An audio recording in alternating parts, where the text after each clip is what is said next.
Okay, I'm going to wait and see if anybody shows up.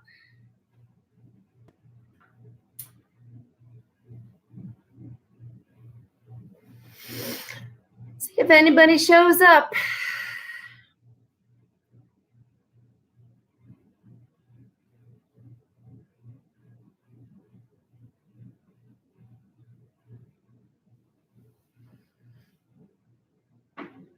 There's a couple of people.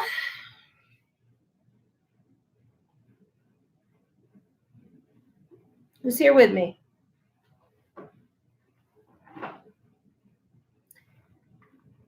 Who's here with me today?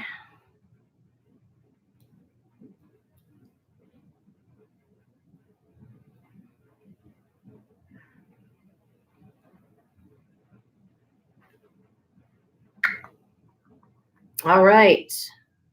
I'd like to wait for if there's anybody else that's going to show up. Maybe I should message a couple people and tell them that I'm live, because they always seem to like when I'm live.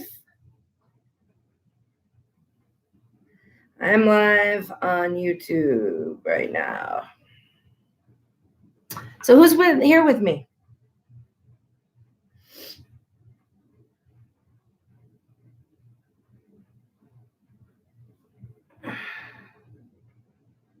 So somebody's here. I'm going to talk today about life's terms, because I've got some news from court today.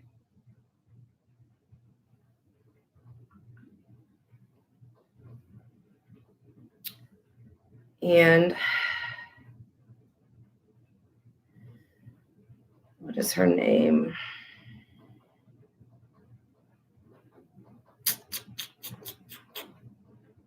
Yeah, I normally will say that I'm going live later, but I didn't get to do that this morning because I wasn't really planning on it. But since I have some news, I thought I would come on and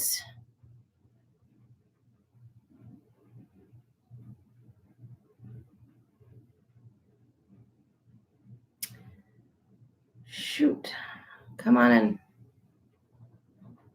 What the heck is her name? My gosh, I can't think of her name.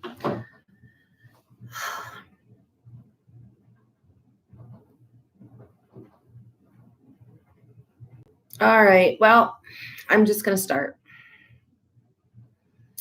Today, I had court. And for those of you who are new to my channel, I was charged. First, I took my grandson in a couple years ago. He was like 1, and started getting services for him. And he started spending a lot of time over at his new mommy's house. And so come to find out, social services have charged me with grand larceny, 3 felony counts of grand larceny, saying that I didn't report that Michael had moved out of my house. Well, he hadn't moved out of my house. I still had primary placement all the way up until it was last December. And so they've charged me with 3 felony counts of grand larceny, welfare fraud, submitting a false document, and I was devastated, just completely devastated. You guys, those of you who know, I've come on here and I've told you from the very beginning what was going on and how hard it is to be charged with a crime that you did not do, and to have people thinking that you're a thief. And I spent a lot of time, a lot of years in my addiction, a thief, committing crimes, stealing from people, prostitution, just a crappy ass person, a grimy person. Addiction made me grimy, because I am an honest person. when I'm not in my addiction. And so for me to be charged with that kind of a crime, it's it is humiliating. It's hurtful. It's, all that stuff. So, hi, everybody. I see there's like 5 people here. Let me know who you are. But I went to court last month, and I thought, my lawyer said it was all going to be good. All I just got to do is just pay back the money. And it was going to be dropped. But, so it was all good. I was like, yay, happy, happy, joy, joy. I went to court this morning at 9. And my lawyer tells me that the county has requested a meeting with him the beginning of January about my case, and that we have to adjourn it until then. I'm like, okay. And then we go stand before the judge to adjourn the case, and the DA walks out into the courtroom, excuse me, and hands the judge this thing, and the judge says, "Oh, there's been a new hi Fifth. There's been a new charge added, petty larceny." I stood there. I gotta tell you, in just a complete and utter shock.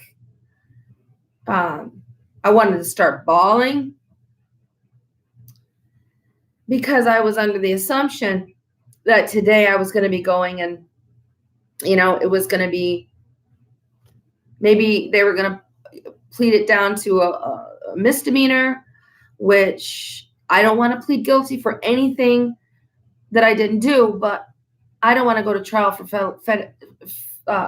felony larceny either. So my lawyer's like, if they offer you a misdemeanor, you're not going to go to jail.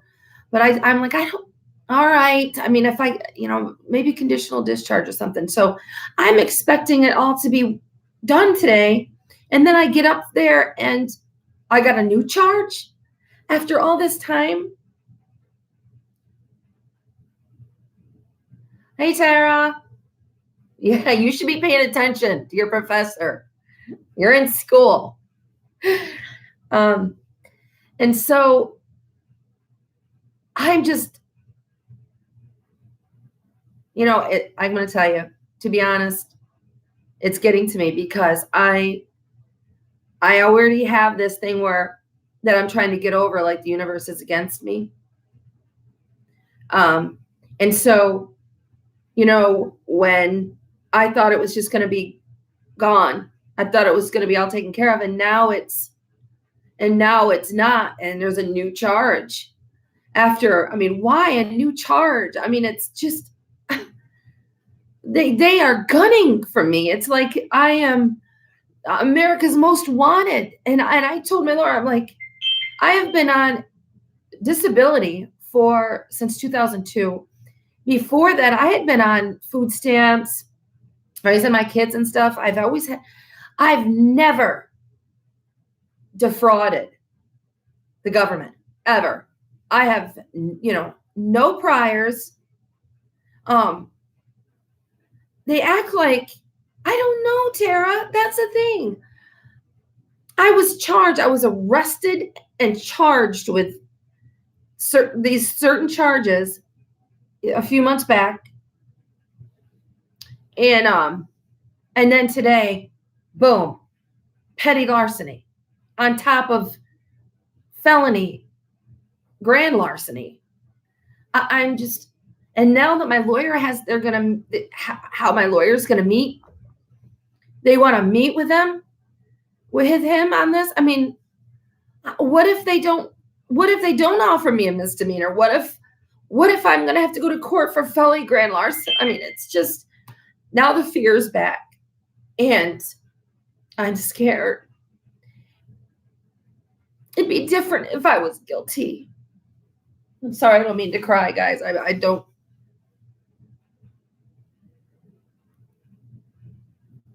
I don't mean to do that, but I'm just so fucking frustrated, and because I'm innocent, and I can't even talk to the judge. If any of you guys know how it works, like with public defender, or even with a regular lawyer, it's not like you can go and you can tell your side. I mean, if I go to trial, then I'm going to be put on the witness stand. But I don't want it. Oh my gosh.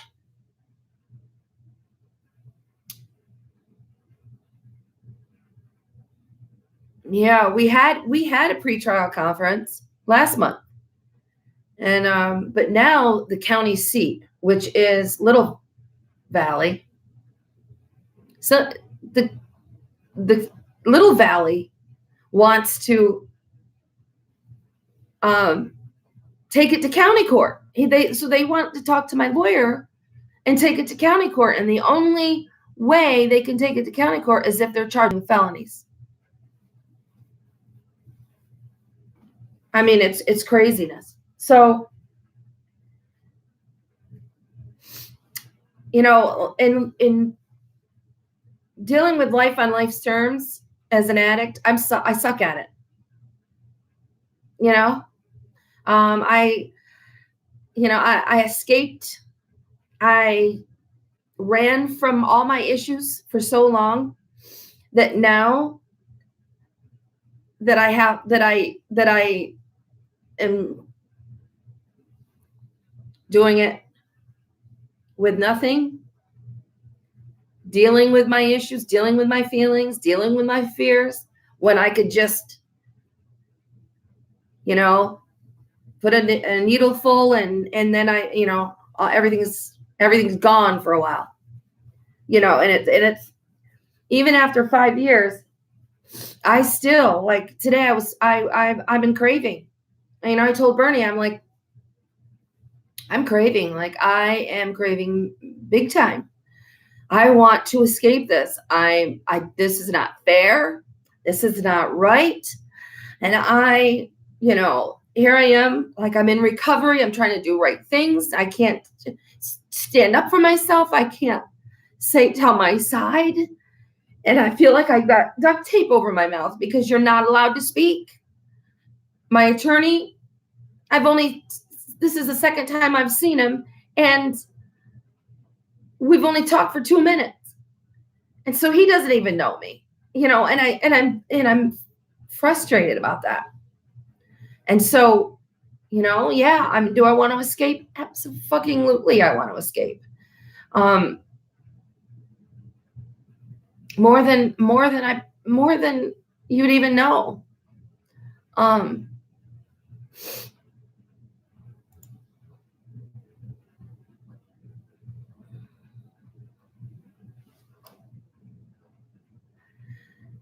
going to fight. I'm going to fight it. But here's the thing, like our justice system stinks. And, you know, I was determined I was guilty. They said I was guilty. I didn't even have a chance to defend myself. They had already had an investigation that had been going on for months. I didn't even know about it. I feel like I've been railroaded, and that I can't stand up for myself. So yeah. So what do we do when, if this would have happened when I was a year clean, would I have gotten through it without using?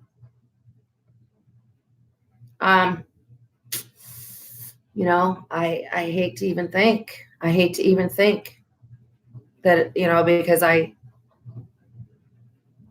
was really white knuckling it for the first 2 years. And that's why I went on suboxone after 2 years clean, because I was struggling so much. So, there's a lot of you guys out there that are newly clean and sober, and things happen, and we're not used to going through life on life's terms. We're not used to, dealing with life like normal people. what's normal. But you know what I mean? Like non-addicts and alcoholics, are used to escaping everything and, maybe not even showing up for court, maybe going on the run like two of my children have done. Just go on the run and hide. And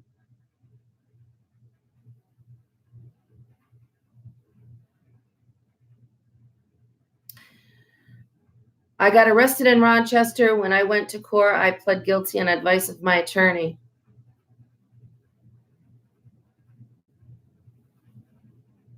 Were you guilty? Yeah, I just, I've seen. Hi, Julie. I've seen so much when it comes to this justice system, when fighting for custody of Michael, watching how, the piece of crap father doesn't even show up to court, but yet he keeps getting all these rights. Like, I just see how corrupt and unfair it is. Judge got furious with me and set it down for trial. My attorney said he had never heard of such a thing. The judge refused my guilty plea. Wow. Most court-appointed attorneys are not that good. Yeah. I mean, what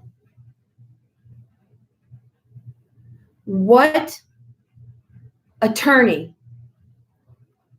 goes to court with a client and they've never spoken until they're in front of the judge? How are you supposed to get a fair trial? How are you supposed to get a fair representation when your lawyer only sees you 2 seconds before you're up before the judge? That makes no sense. Now, if I was paying for my own attorney, we would have had, we would have seen each other. He would have been familiar with the case. But since it's a public defender, I get subpar representation. And I could get railroaded, which I feel I'm getting railroaded. When we went to trial, he dismissed the first charge. It is hard not to think the worst. Like, I'm scared because, if I go to felony grand larceny, 3 counts, even 1 count. I mean, don't you guys think I'm going to prison? I mean, I'm not familiar with how the charges and how long you go to jail for, but felony grand larceny sounds pretty serious to me.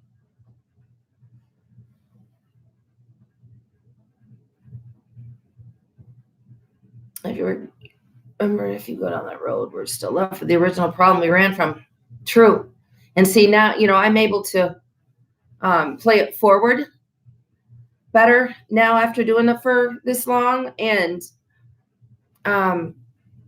I know that I would lose, my grandson, Bernie, everything that I have. I would be making a decision to say, the hell with everybody and everything. I'm just going to do this.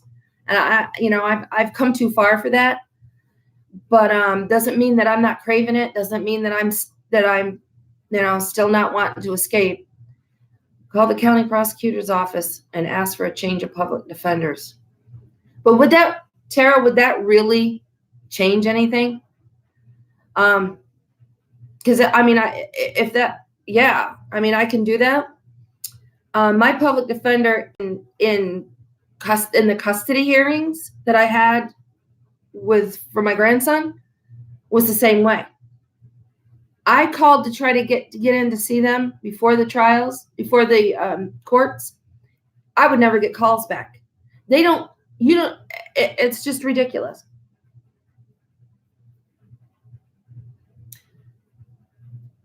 What kind of discovery do they have against you? Maybe they don't have ample discovery. I don't know what discovery means.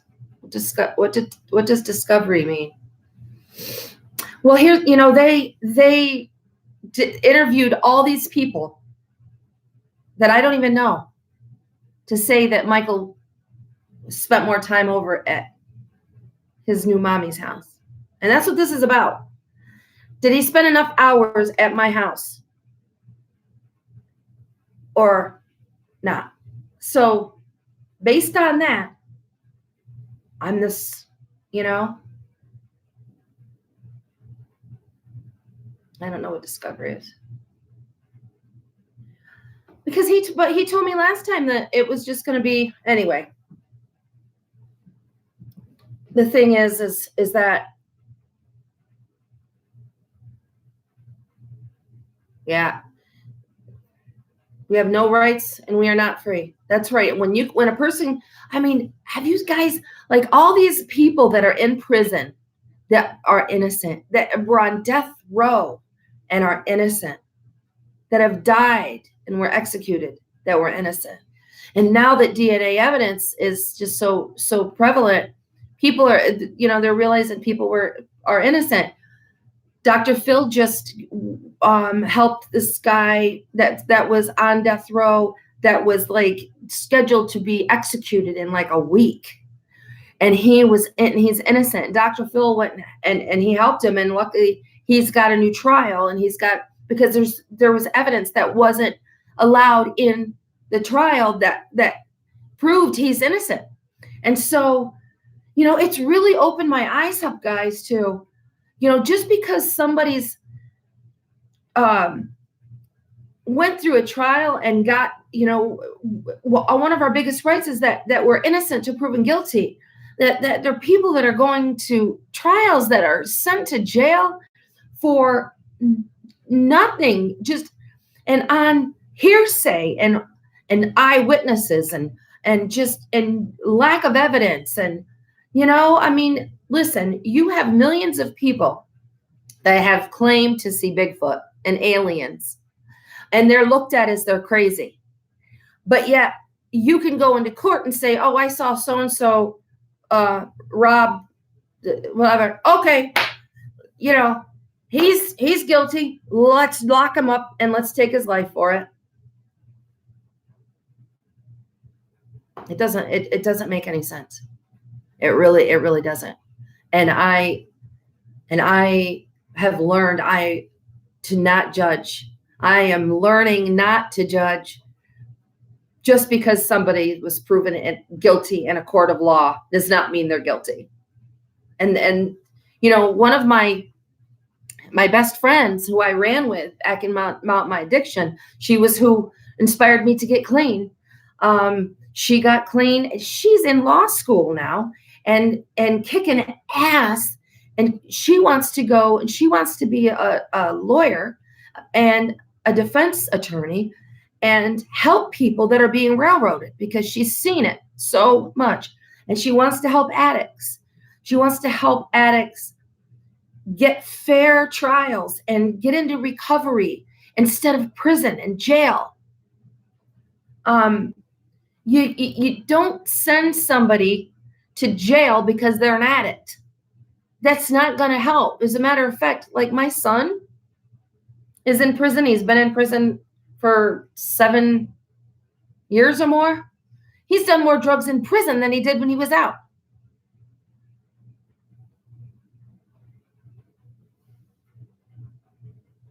Yes, you need to pay attention, Tara. Yes, you are guilty. At least you admit it,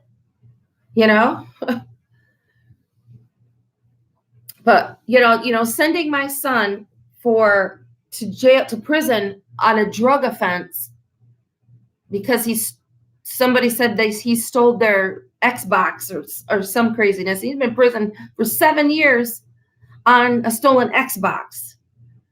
They wanted to make an example out of him. And so my son has been in prison, and he's been out 2 times on parole, and he's relapsed each time, and they've taken him back in. He was not offered treatment. He was denied treatment. He could not be released into a halfway house. Like I talked to his probation officer, his parole officer before he even got out. I said he needs treatment. Not, you can't release him. And they wouldn't, they made him go back to the town he was using it. You are setting him up for failure. You can't send an addict back to their hometown and release them and put them in a motel and say, oh, here you go. Now don't do anything wrong. The system is screwed up. And so my friend wants to go and she wants to help addicts. Get into, laws need to be changed. Addicts need treatment. They don't need prison. I mean, if you know what I mean. I'm not saying that if an addict committed murder or, whatever, they shouldn't pay the consequences of their actions. I'm not saying that. I'm saying that we need to have treatment for these people. If I would have been sent to jail, because I was close, guys, I'm going to tell you, they were gunning for me before I went into recovery. It was just a matter of time because they were already coming up in my house, and they wanted me bad. If I would have ended up getting popped and I would have went to prison, to jail, I would not be sitting here today. Absolutely not. I needed to be in recovery. I needed to be, but I wanted it though too. See, so, if somebody doesn't want it, no matter what you do, whether you're in jail or you're not, I guess, they are lying salesmen. They're all in bed together behind the scenes. That is absolutely the truth. Absolutely the truth.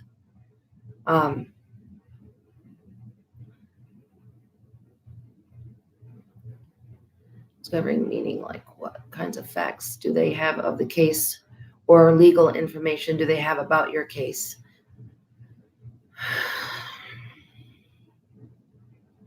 Well, they have hearsay by people who don't know me, know her, saying, yep, he was there a lot. That's it. That's all they have. They have statements from people that I don't know. They never interviewed anybody from my side. Not one. Not one. It was all, let's sink her. And let's find ways to do it. Not, let's give her a chance to defend herself. I never got that.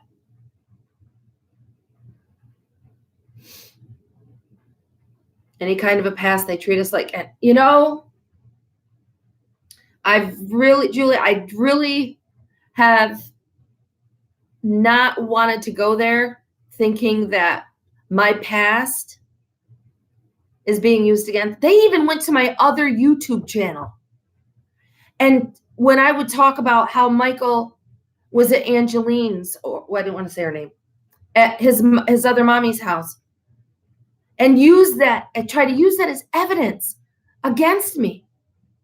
They went to my YouTube channel and trolled my YouTube channel for evidence. Like if I was stupid and I was really doing what they said, that I would come on YouTube in front, for God and everybody, and say, oh yeah, I'm cheating the system, and shh, don't tell anybody, guys. God. And then, when he was at my house, the detective, when he first came to my house, he's like, so, you were on Suboxone? Were you using the money that you were getting from Michael for Suboxone? I mean, he goes, we can't tell you what to spend the money on, but you were using it for Suboxone?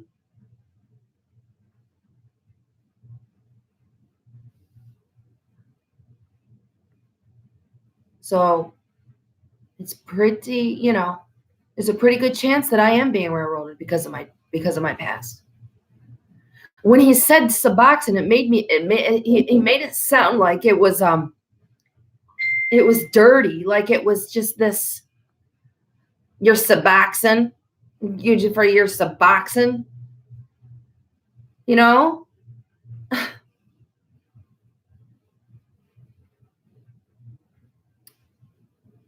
I sure the hell hope I'm not being treated the way I'm being treated because I'm an addict. But we live in a real world, and more than likely that's what's happening. You know, not look at the 5 years I've been clean and how I've been doing in the 5 years. Let's look at it. She's an IV drug user. She's a heroin addict. Can't trust her. And here, you know, like when we can recover, we can't expect everybody's going to trust us all at once. You know, our families, it's going to take a long time to build trust, but, you know, from people that we've hurt, the people that we've stole from, people that we've lied to, the things that we've done. We may have to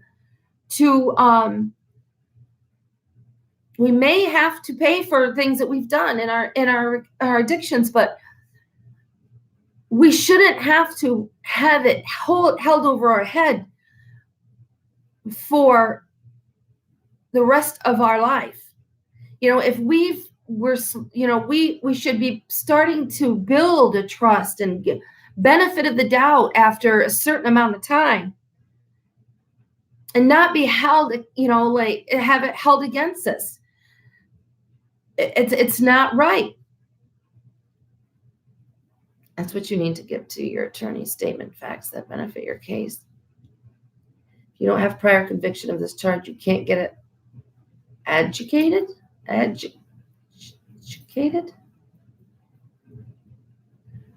No, I've never had a prior conviction. No.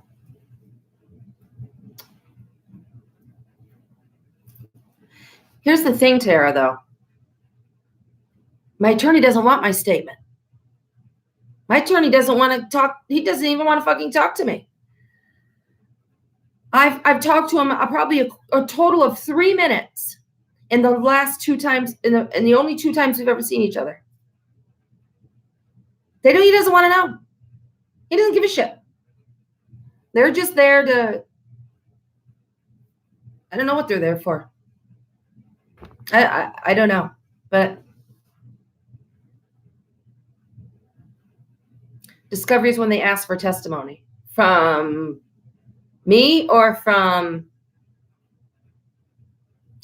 the witnesses who wrote statements that I don't even know. Anyway, you know, I guess the moral of the story is, you know, I've said this before, if any of you guys go to meetings, how they read these things called the 12 promises, and they're in the 9th step of the big book, the big book. You know, you will have the trust, blah, blah, of your friends. You will have freedom and happiness. You will have blah, blah, blah. You will have financial freedom. You will have, all these promises that are listed. And every time I hear them, and they read them in every meeting, and the meetings that I go to, I'm sitting there thinking, we shouldn't be reading these promises, because that's not the case for a lot of people. There are a lot of people who don't get financial freedom for maybe a very, very, very long time, if ever. They may be homeless. They may, you don't know their situation. Just because you get in recovery and you're not using does not mean all of a sudden, boom, you got rainbows and unicorns flying out your ass, and everything's great. Most of the time, it's not. Now, I'm going to make a statement, and I may get a little flack for it, but bear with me. I think that it's, alcoholics and addicts for me are different. I've seen a lot of alcoholics in meetings, and it seems to me that they are less likely to, how do I say it? They recover easier. As far as a lot of them haven't, like Bernie, he's an alcoholic, 12, 13 years sober. He never lost his business. He never lost his home. He never lost anything. So when he got sober, it was like he did have rainbows and unicorns coming out his ass because he didn't lose anything. And so it was just, it was easier for him to recover. For addicts, it's a deeper hole to climb out of. You understand what I'm saying? A lot of times we addicts have really, like, I sold all my possessions. My credit was in the toilet, still is, because I've been waiting for all this stuff to clear off because there's no way I could pay it all back. It's finally getting all cleared off, but I still have, I couldn't get a piece of bubble gum on credit right now. So I think it's harder for a lot of us addicts to climb out of the hole that we've gotten ourselves in. It's crazy how awake we become when we get clean. I went through something different. It was a petty charge, but it wouldn't have solidified my PTI or get charge dropped to just. Long story short, I fought like hell for myself that day. The judge sided with me. Were you able to talk to the judge? Or was it?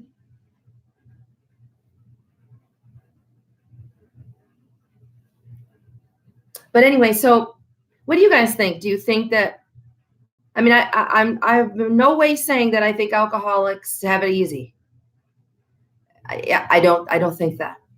But I do think that for the most part, not in every case, probably not in a lot of cases.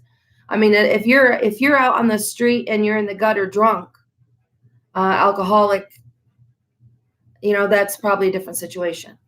But for a lot of times, people that are, they don't lose as much as an addict does. Heroin addicts, crack addicts, meth addicts.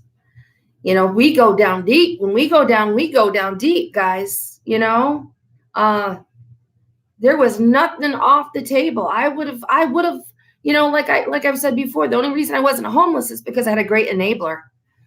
I had a wonderful enabler who gave me a place to live and put up with my bullshit and believed my crap. And as I was robbing her blind and living in her place for free. And I would, and I'd be like, oh, I have this nice apartment. I'm not so bad. Look at my apartment's nice. And I'm not homeless. At least I'm not homeless. At least I'm not, at least I didn't.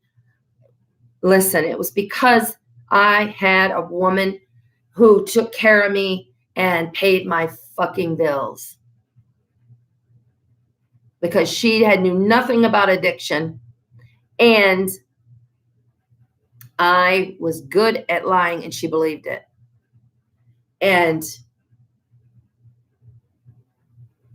But that's the only reason I wasn't homeless. Because I was everything else.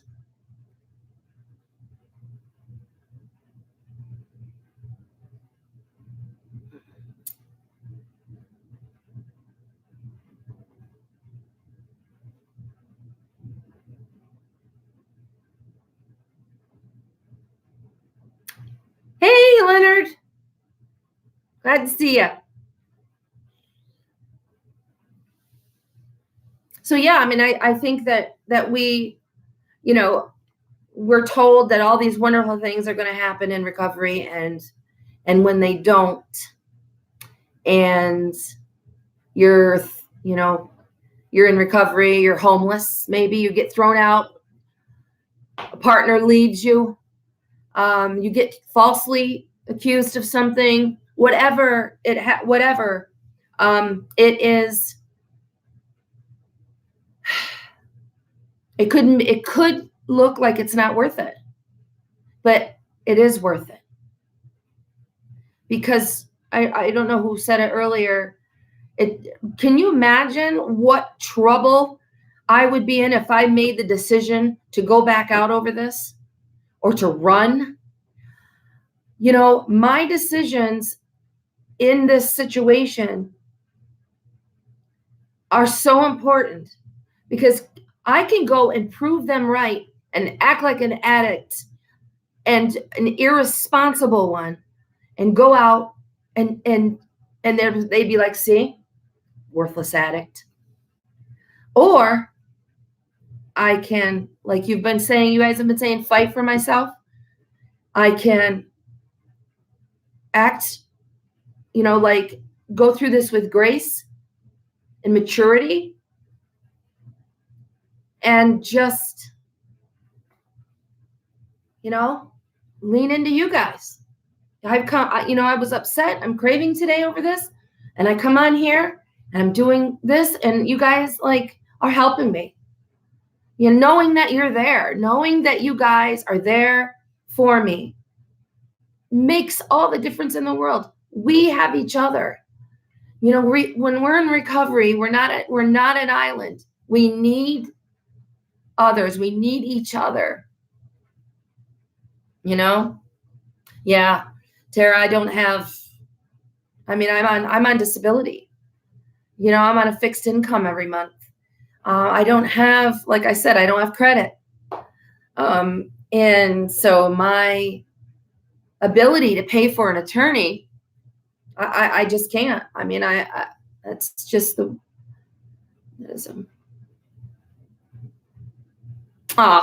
thank you. I appreciate it. Listen, if I have to go out somewhere, I'll put makeup on, but normally I look like an old hag. I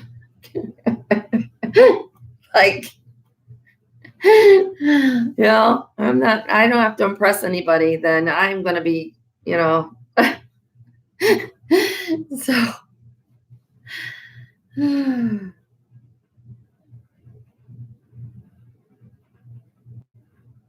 so anyway, Leonard, I was saying that how I think that addicts have a kind of a deeper hole to come out of than maybe a lot of alcoholics, and how a lot of times that we don't get those wonderful things in recovery that are talked about in meetings.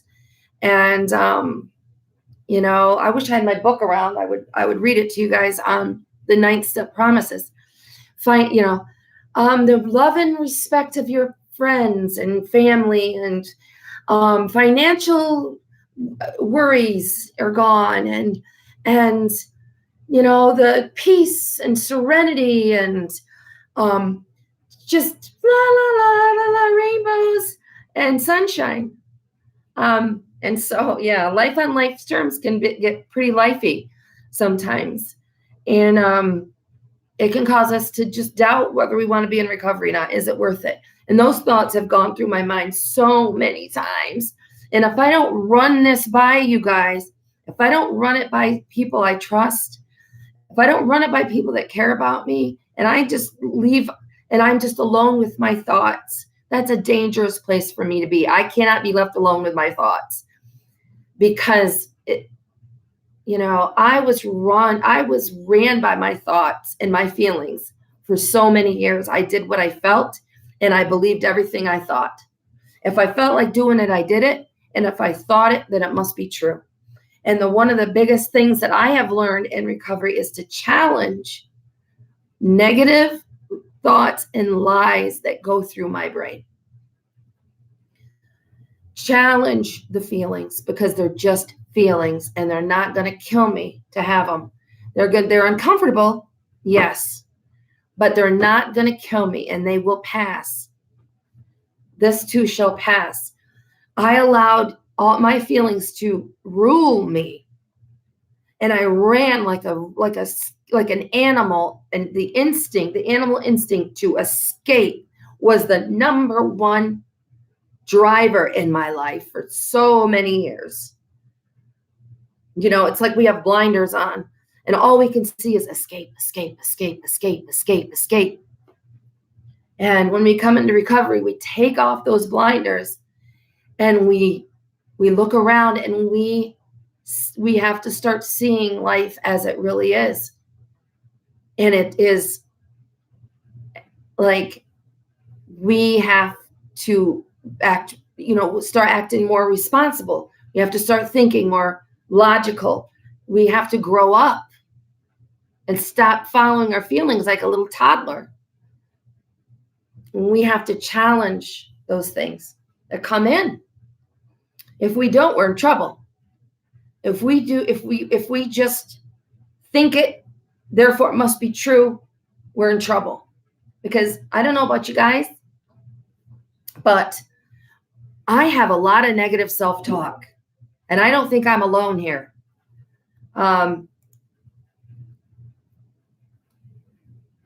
You're ugly, you're fat, you're stupid. People look at you and think, you're stupid. When I speak at meetings, I fight that thought that you're going to sound stupid. Look at, what you just said, you sounded so stupid. Like when I was using, I lost all this weight and I was thin. So now it's like, look how ugly and fat you are. Bernie could do so much better. You're old, you're 53. Look how old you're getting. Look at, just the constant merry-go-round of garbage that I buy into, that I'm learning how to challenge. Say, wait a minute. I'm a beautiful person. And it doesn't matter what the outside looks like. Am I kind to people? Do I show compassion and empathy? Do I want to help people? Am I honest? Am I trustworthy? Am I a good grandmother to my grandchildren? Am I a good girlfriend to Bernie? And yes, I am. And just because I'm thick does not mean I'm a piece of shit. And I got to stop telling myself that. And I got to stop believing it when my brain tells me that. When my addiction tells me, oh, you might just as well go back out because it really doesn't fucking matter what you do. You're damned if you do. You're damned if you don't. Yes, it does matter. And I'd be more damned if I were to go do what you want me to do. Addiction. God, we're harder on ourselves than anybody ever could be. I have an eating disorder. I don't know if I've ever mentioned this online or not on my YouTube channel. When I was 15, I saw, I don't know if it was Oprah or it was some talk show, and they had bulimia on there. They had women who were bulimics. And I thought to myself, woo, boy, that's a good idea. Why didn't I think of that? Because I started putting on some weight because I was being abused. I was drowning my sorrows in food. I wasn't fat, but I was started to gain weight, and my family were so cruel to me. So cruel. Sitting at the table and putting a bite in my mouth. Well, that's good. That's going to stick right to your ass. Look how much she's eating. And so I started throwing up at age 15. And I fought an eating disorder up until my children were born. And I would fall into it. It's a recovery thing. And I have relapsed on my eating disorder a few times.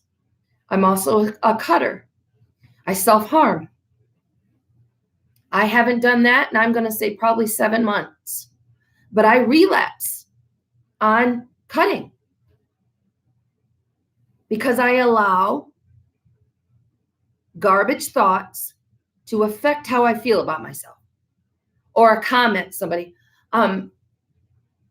made a comment on my other channel. somebody that wasn't a subscriber, it's just some troller.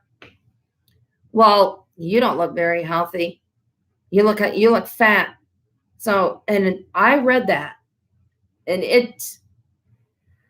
no matter all the wonderful things you guys tell me, that one comment, it got down inside of me and it started working.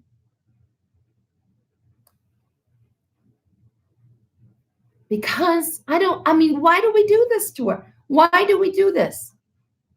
Because I think it's because we are damaged. I'm damaged from past experiences, and I'm very sensitive, and it hurts my feelings.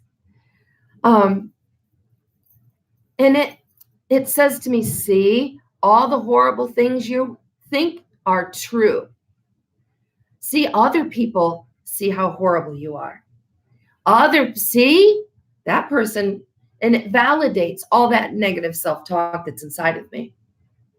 Because it's easier for me to believe I'm a piece of shit than it is for me to believe that I'm a good person. Am I speaking the truth here or what, guys? I think that we all of us, at some time or another, go through this stuff.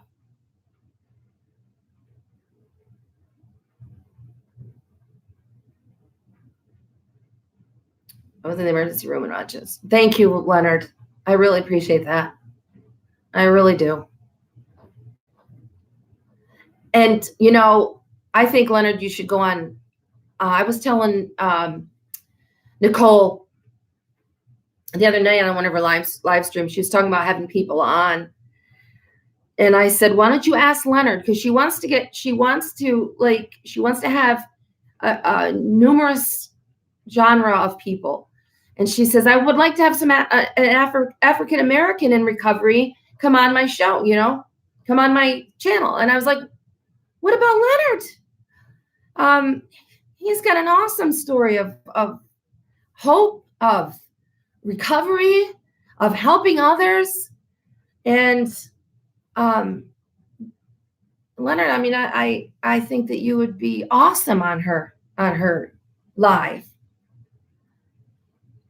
Because you give me hope. Like, you've been clean for, God, what, 20 some years. And that is rare in an addict. You don't hear a lot of stories of addicts with that much clean time. It's just, and that's one of the reasons I don't go to NA. There's not a lot of recovery in NA. Not a lot of people with a lot of clean time, and it can be a dangerous place. When I first went to NA back in the day, first time I was in recovery, I used it to hook up a Suboxone connection. And there's people there not there for the right reasons. Let's just say that.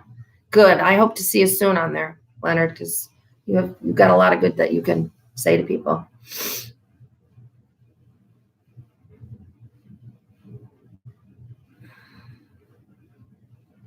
I always talk about how it upsets me that, the media always, if an actress or anybody, like, they gain weight, oh, look at the weight they gained. Oh, look how horrible. Oh, look how old they look. Look how this star, this celebrity didn't age well. Look how old they look. But if they get plastic surgery, then they're like, oh, look at the plastic surgery they got. They're damned if they do. They just can't win. And I'm like, and it irritates me and it bothers me that our society is so hell-bent on what a person looks like.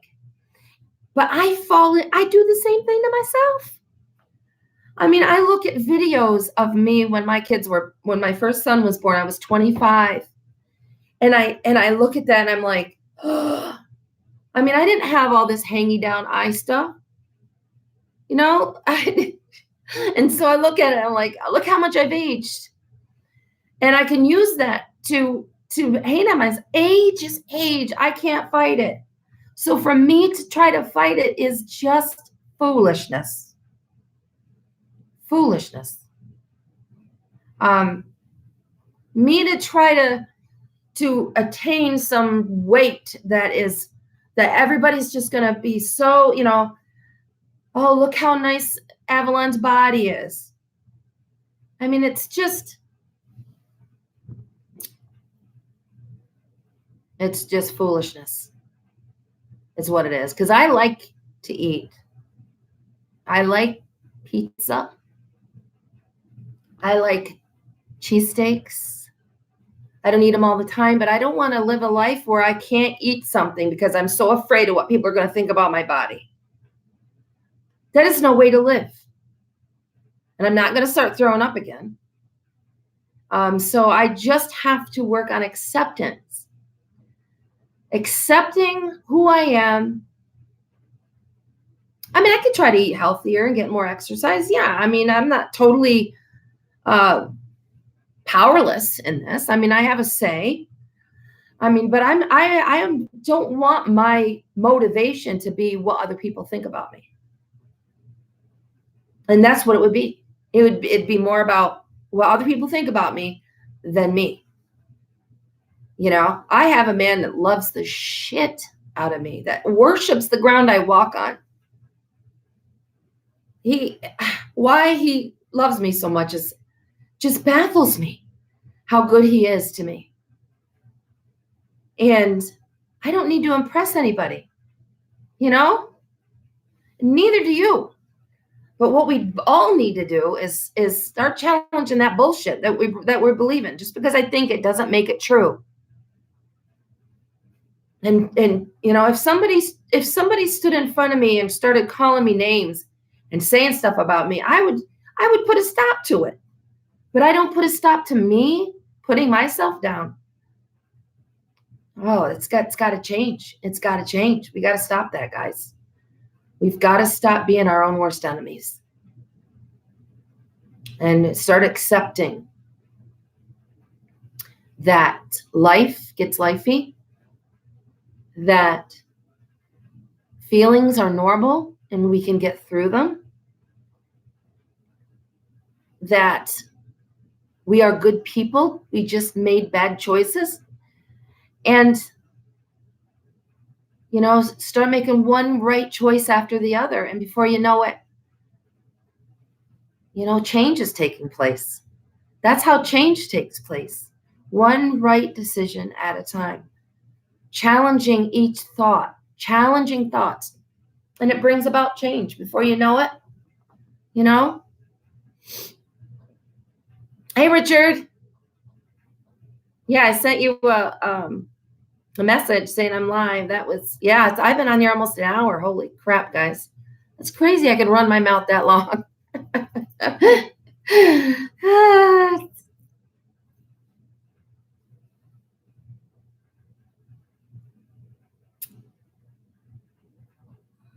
But when you go back to the court, the witnesses will be MIA, like they never existed.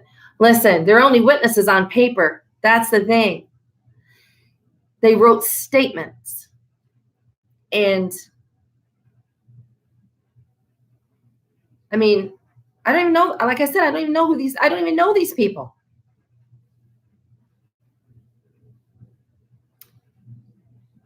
He was a functioning alcoholic.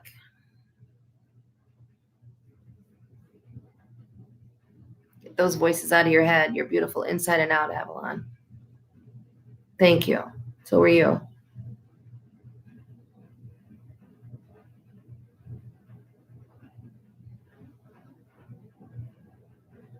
So how many of you guys here have any experience with Kratom? I know Richard does. I know Leonard does.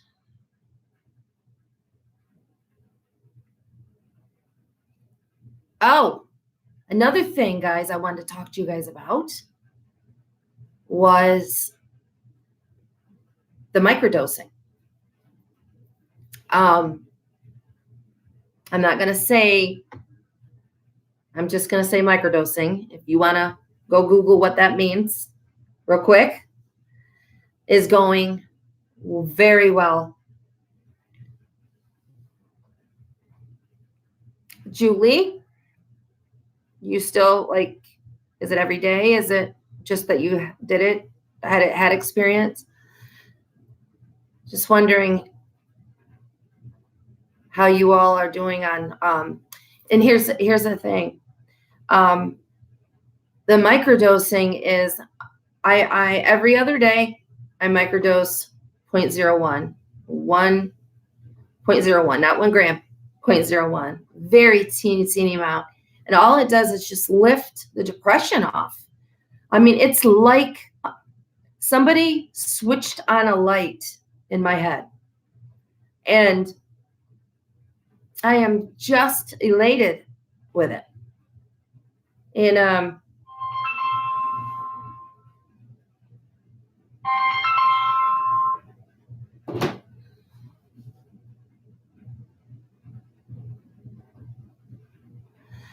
Kratom has, I got to tell you, it has been a lifesaver for me. And I feel so awful for people who live in states that it's illegal, or even counties, states that it's illegal, because it is such it's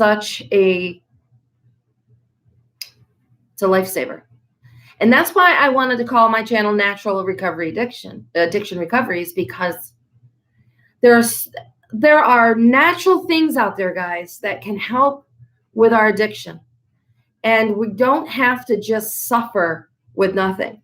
I tried that for 2 years. And it was hell on earth.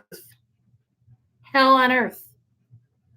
I was like white knuckling, holding on, like, God, I didn't know nothing about what kratom was. I'd never heard of it before. And so I went on suboxone, because I never even, I didn't even know what that it even existed. But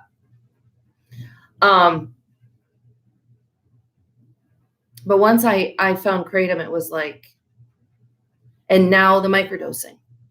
And, I just hope that laws change about all this, because but Big Pharma wants us.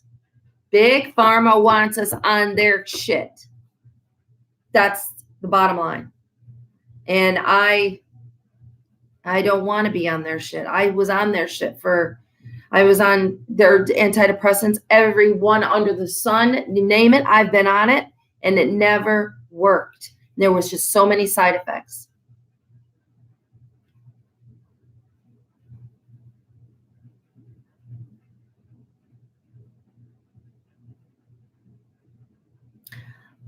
I use it for back pain and anxiety. If I didn't, I would stay in bed. Yeah.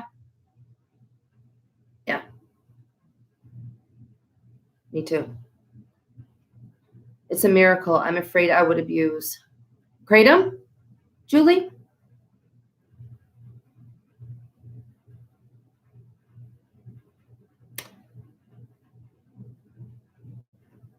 It will eventually give you an opportunity to speak on your own behalf. They are going through the motions. Well, I sure hope so.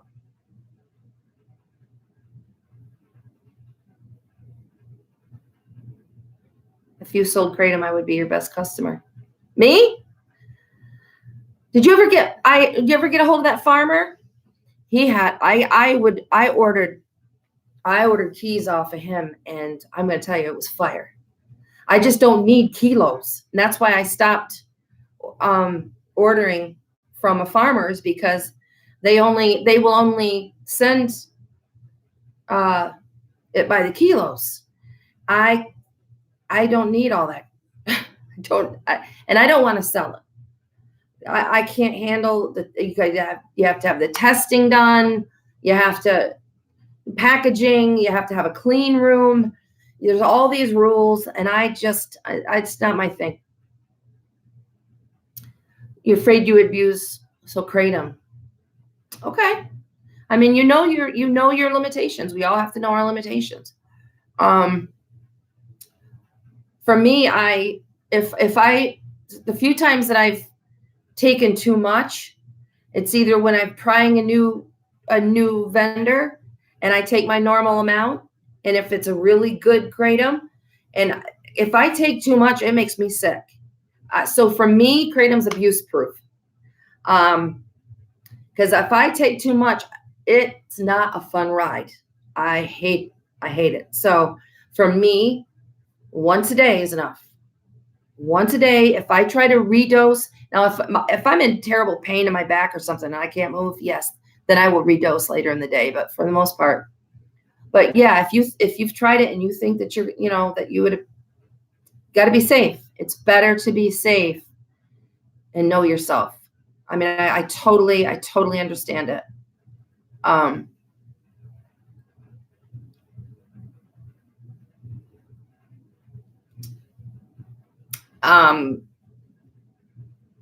Because I puke and it gives me a headache. So I just had somebody contact me about sending me free kratom so I could do a review. And so I'm going to do that. Some person's going to send me kratom and I'm going to do a review. So, I hope she knows that if I don't like it, I'm going to say I don't like it. I've made kratom review videos in the past where where I've had to give bad reviews. I don't like to do it, but I've gotta calls it as I sees it. And I'm just gonna warn you. I mean, it was supernatural kratom and New York kratom. The one of them it tasted like cow urine, like it tasted like a barnyard, and it was disgusting in my mouth. The aftertaste was barnyard, like cow urine. And what brought my old farmer that I used from Indonesia had told me, he says, when you're picking a farmer, you got to be careful because there's a lot of farmers that dry their leaves on the ground out where the animals are pissing and shitting.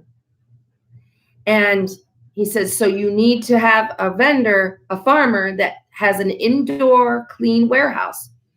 And I thought, oh God, that's terrible. And when I tasted that kratom, I knew that those leaves were dried outside and some cow was pissing on it, because that's exactly what it tasted like. They should have been ashamed of themselves selling that stuff to people. God. People are just out to make a buck. They don't care if it's crap. They just want to make money. Every Tom, Dick, and Harry out there thinking they're going to be a kratom salesman, and they're not willing to do the research. And like Philly kratom, oh my gosh. Philly kratom is such high quality. It's top notch. They test for everything. They test mitra content, and it is fire. And if I didn't have to rotate, so I don't build a tolerance, I would take Philly kratom every day. But I don't want to build a tolerance to Philly kratom, so I have to rotate these vendors out. And so I'm constantly trying to try new vendors so I don't build a tolerance to just one or two. And so, because I like to have like 4 or 5 in my rotation. This morning, it was Beleafer. Beleafer, Beleafer, or Eafer. Beleafer is good kratom. And so I recommend that. But yeah, it's really good to rotate your vendors. Guys, could you give me a like while you're here? Give me a thumbs up. Appreciate it. So if you guys, and Richard is from the Rochester area, and he sent me some Rochester kratom. That's what it's called, Rochester kratom. But they only sell it in Rochester. And it's great kratom. It's really good kratom. And so I still have some of that. But when I definitely will be getting some more of that, because that's good stuff too.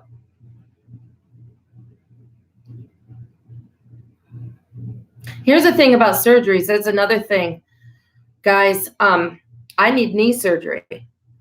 I'm bone on bone in my right knee, and my left one's getting bad too. I'm afraid to do surgery because I'm going to need pain medication, because I am a pussy when it comes to pain. I numbed every pain for years.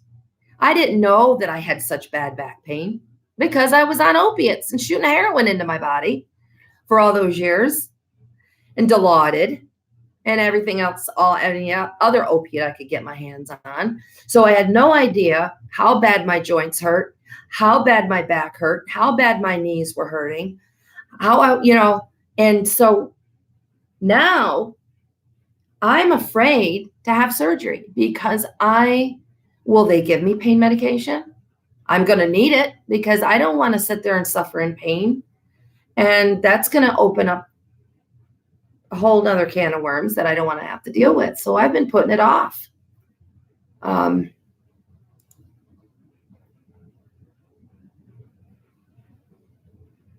know there's a lot of addicts who do take pain medication for surgeries and different things. As a matter of fact, I had a bowel blockage when I was still in the halfway house. And I think I was like almost a year clean. I was living in the halfway house, and I had to go into the hospital for a week. And they put a central line in my arm in case I needed to go into surgery really quick. And they would come in and they would put morphine and Dilaudid into that straight into me. And I'm going to tell you, it felt wonderful. But luckily, I went back to the halfway house. It didn't cause me to relapse. But I sure did enjoy those shots they were giving me. And luckily, like I said, it didn't cause me to relapse, but I wasn't sent home with a script of it either. So if I would have been sent home with a script of something, it may not have turned out well. I can't, like I've said before, I can't trust myself to have a script of pain medication anywhere near me.